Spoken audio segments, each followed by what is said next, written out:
When one life meets another, something new is born. No matter how long I've been doing this, that line has such a large impact on me as a fan. Now that Sinnoh has come back in a big way, let's take a look at Pokemon Brilliant Diamond Shining Pearl 6 months since the initial release. Before I get too into this, I will address the Hey Dom fan in the room right off. I am personally fine with the version presentation they've gone with, though they easily could have brought this in line with Let's Go, Sword and Shield, and Legends Arceus. I actually like how they handle the graphic design in these games. I have long advocated for bio-stylized visuals, and it was never going to be a problem for me. After all, Minecraft is a current best-selling game across all platforms and has deliberately cartoonish graphics. On that note, while I've often been skeptical of the idea of firing the main series out to other developers, let's just every Sonic Mania that's come from that. There's a rise of Lyric. Series newcomers Ilka, who worked on Nier Automata, Yakuza 0, and Metal Gear Rising Revengeance, definitely able to do a good job all things considered. While Game definitely all hands on deck for Legends Arceus and the upcoming Scarlet and Violet, definitely kept watch over them to make sure what they could do. So, let's begin. Following the pattern of other recent titles from Generation 6 onwards, you get to customize your avatar's appearance as well as their name. I want my usual hair color, eye color, and skin tone on my avatar, who I named Ben in Brilliant Diamond and Sean in Shining Pearl. I named my rival Dan in Brilliant Diamond and Mike in Shining Pearl, and yes, he does still want to find you and run off everywhere he goes. Also, I'm going to let you know something. I did play the original when it came out. Even still until the ongoing up was Platinum, so most of this is going to be new experience in detailing. Thought that would be important before I continue, and we'll come back to this over the course of the review. Started with Turtwig in Brilliant Diamond, I named him Gamera, and Piplup in Shining Pearl named her Elsa. After returning the suitcase to Professor Rowan, you are then assigned to help in his research alongside his aide Dawn. The following gameplay story experience is as advertised. A faithful remake of the original Diamond and Pearl on Nintendo DS. Before I get into the real meat of this content, I will address the pragmatic changes made to gameplay due to the different design of the console. Do like how the hidden machines are an app in the Pokédex this time, more on that later.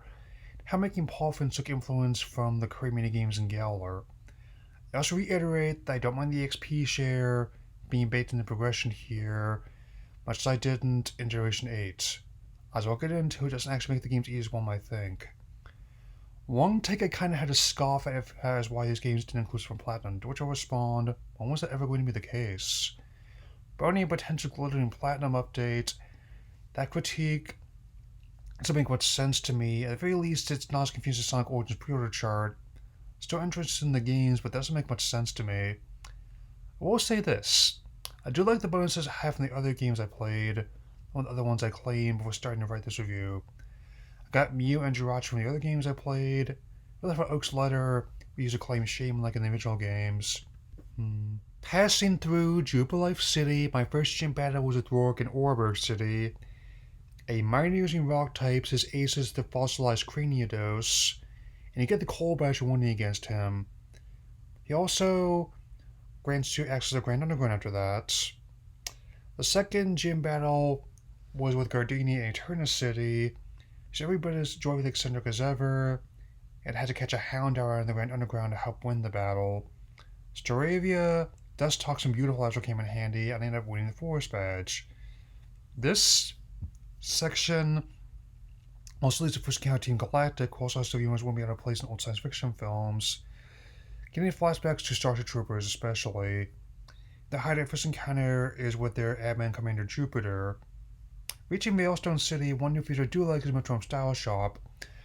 Top of a place in the game core from the originals, the place sells outfits to customize your avatar with. Personal favorites are the Platinum style, like adds a bit of bonus content, and the Cyber style. Certainly hope this trend of customization continues, so I have mixed feelings towards the default uniform Generation 9.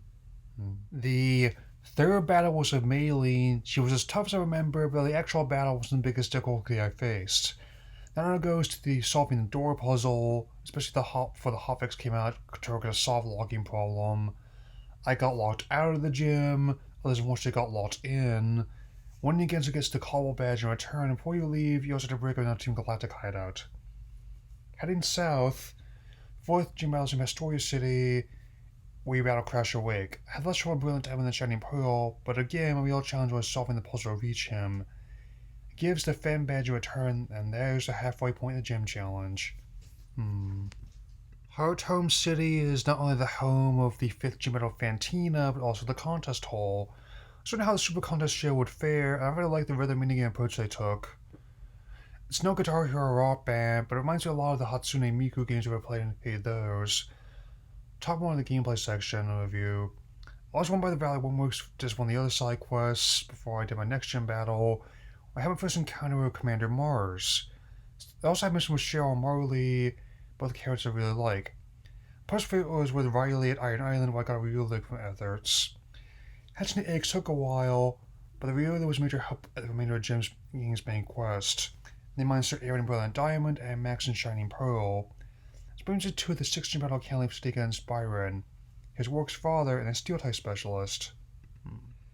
Heading into the mountains, I go to Snow Point City, which has the location of with the 7th gym battle with Ice type leader Candace and a favorite galactic admin Saturn. In the case of the former was another gym that had to be given the hotfix to prevent soft logging. I was fortunate enough to not encounter that problem, since I mostly used a deep average reversal. With the latter, there's a last major fight with Team Galactic and the leader Cyrus, with their plan set in motion. With the Relic Badge, Mind Badge, and Icicle Badge in my possession, there are 2 remaining challenges with the Sinnoh League. Stop Cyrus the Spear Pillar and my fight against the 8th and final gym battle against Vulcan Sunny Source City. Hey, let's talk about Spear Pillar first. To get there, Uxie, Azelf, and Mesper had a need to activate the red chain. There you face off against Cyrus and catch the legendary of each game, Dialga, and Palkia. After all these years, the experience of completing those is still satisfying. Speaking of which, this is battle against Volkner. Stairs puzzle is one challenge is bottom part of Final Gym Battle itself. Battle is a bit easier in Brilliant Diamond than Shining Pearl, but still more than worthy final battle. I also help snap Volkner out of his funk, reinvigorating his joy in battle in the process. Gives you the 8th and final badge as a reward, the Beacon Badge. There's even an appearance from Jasmine before you head to Sinnoh League. After going through Victory Road, I arrived at Sinnoh League. First battle was an Air and a Bow type master. It's never been the most difficult one for me, though I'll admit the new move pulls through a curveball at me as a longtime fan. Second, on the ladder is the ground type specialist Bertha.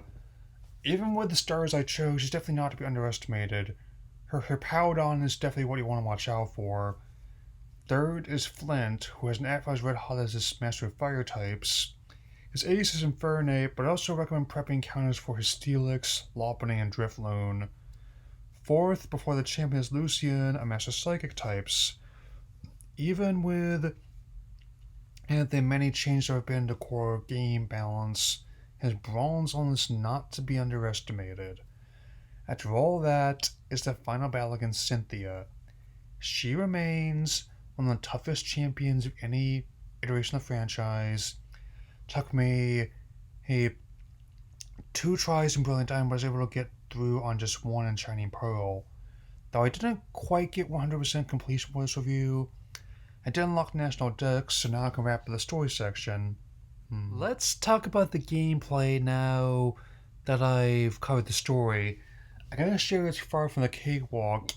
Even new types and balance changes made since original games, the Sinnoh League and Battle Resorts still rank among the toughest challenges in the franchise after more than a decade. Tied of this when I addressed Generation 8, but I still don't think I don't have an issue with the XP share, someone who's played other RPGs, other similar progression systems. It's also the only time escort missions are actually worth playing, since the ones I'm escorting kind of hold their own, as opposed to having the AI equivalent to a Roomba written by a cat. And seeing way to redesign Paufin's minigame would be more like the Reimagined Gala, and wasn't that far off. Controls and UI are very well suited to the new console, and I'm also liking the new online systems. And the whole idea of making the HMs like a smartwatch app. Best of all, it no longer takes ages to save the game after using the PC. I would personally have cut the encounter of Mindy, make sure to avoid that. I did, but that's just me. Time to wrap this up. That's Pokemon Brilliant Diamond and Shining Pearl. Well, as the latest remakes of the previous games in the series, I think they did an overall good job preserving the experience for people like me who are glad to have any seen on remake at all. For newcomers who have not played the originals, they definitely are not bad games in the slightest, and the idea that they're worthy of being put in the same category as Warcraft 3 Reforged and GTA Definitive Edition is utter nonsense. Though Ilka had quite the task on their hands, I am glad to say the AC Summit they were handed. They were given a whole lot of recognizable ingredients and made more than a satisfying meal out of it. The difference between preparing the dish with a hint of spice and delicacy and salsa makes it hard to tell what you're eating. The company is now developing an RPG based on One Piece with input from series creator Ichiro Oda. You're going to play it when it comes out. Even though these remakes may not be my favorite games of last year, they're definitely in the top 10 list. Thank you for letting me share this with you all, and I'll see you all in late July when I talk about Pokémon Legends Arceus 6 months later. Take care, everyone.